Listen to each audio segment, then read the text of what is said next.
इस जगत में तुमने अगर कोई भी चीज पकड़ ली, धन पद प्रतिष्ठा, तो तुम द्वारपालों में उलझ गए। देवी हेसा गुणमयी मम माया दुरक्त्या, तुम मेरी दुष्परिहारी माया में उलझ गए हो। तुमने मुझे देखा ही नहीं। जो मेरी शरण आ जाता है, मामेकम ए प्रपंधते माया मेताम तरंतीते, वह इस माया से तर जाता है। तुम जरा मेरी तरफ देखो, कृष्ण कहते, मालिक की तरफ देखो।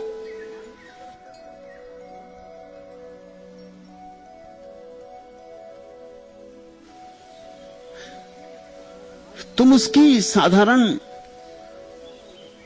शक्तियों में उलझ गए हो। शक्तियों के मूल स्रोत की तरफ देखो, उसकी शरण आ जाओ।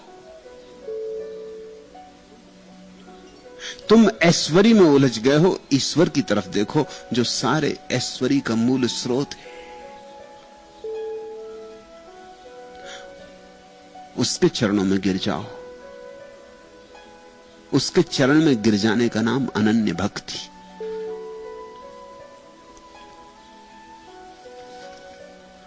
लेकिन हम क्षुद्र में उलझे हैं। हमारा प्रेम भी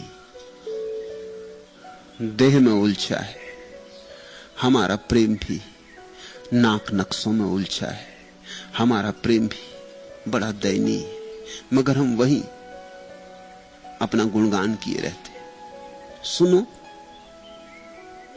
अब तो नाकामी ही तकदीर बनी जाती है, जिंदगी दर्द की तस्वीर बनी जाती है। तेरा मिलना ही था मेरा जे मोहब्बत, लेकिन मुझसे दूरी मेरी तकदीर बनी जाती है, तुझसे दूरी मेरी तकदीर बनी जाती है करिश्मा यह अनोखे सबे महजूरी का, तीरगी सुबह की तनवीर बनी जाती है। राहें मसदूद हैं, महदूद है दुनिया मेरी, जिंदगी हल्के जंजीर बनी जाती है। महफिले हुस्न की थी जहन में हल्की सी झलक, वही फरदौस की तस्वीर बनी जाती है। कौन सा राज है दिल का जो नहीं उन पे आया, खामोशी ही मेरी तकरीर बनी जाती है। आह की बेअसरी का भी मुझे होश नहीं, बेखुदी जलवे तासीर बनी जाती है। राज गम कैसे छिपाऊं कि खामोशी भी मेरे एहसास की तफसीर बनी जाती है। साधारण प्रेम को लोग इतना गुणगान करते कि उतना गुणगान अगर परमात्मा का करें तो सब मिल जाए। कोई किसी की आंखों का दीवाना हो गया है, कोई किसी के नाक नक्श का, कोई किसी के बालों के ढंग का, कोई किसी के बोलने की शैली का, कोई किसी की आवाज का, कोई किसी के चलने का, उठने का, बैठने का, कोई किसी के रंग का। तुम्हारी दीवानगी भी बड़ी अजीब है, तुम बड़ी छोटी बातों में उलझ जाते हो। और नाक कितनी ही सुंदर हो और ओंठ कितने ही रस भरे मालूम होते हो, सब मिट्टी है और सब मिट्टी में ही गिरेगा और मिल जाएगा। सब मिट्टी से ही उठा है और सब मिट्टी में गिर जाने वाला है।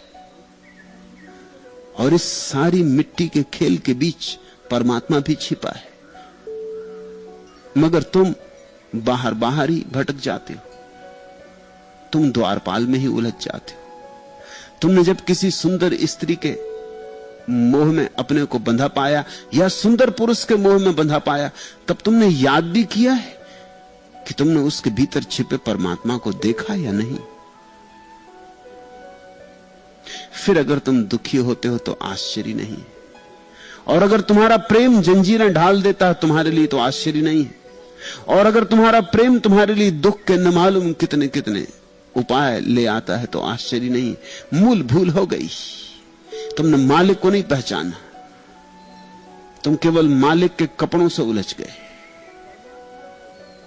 परमात्मा का ये सारा जगत उसके वस्त्र है, उसकी अभिव्यक्ति है।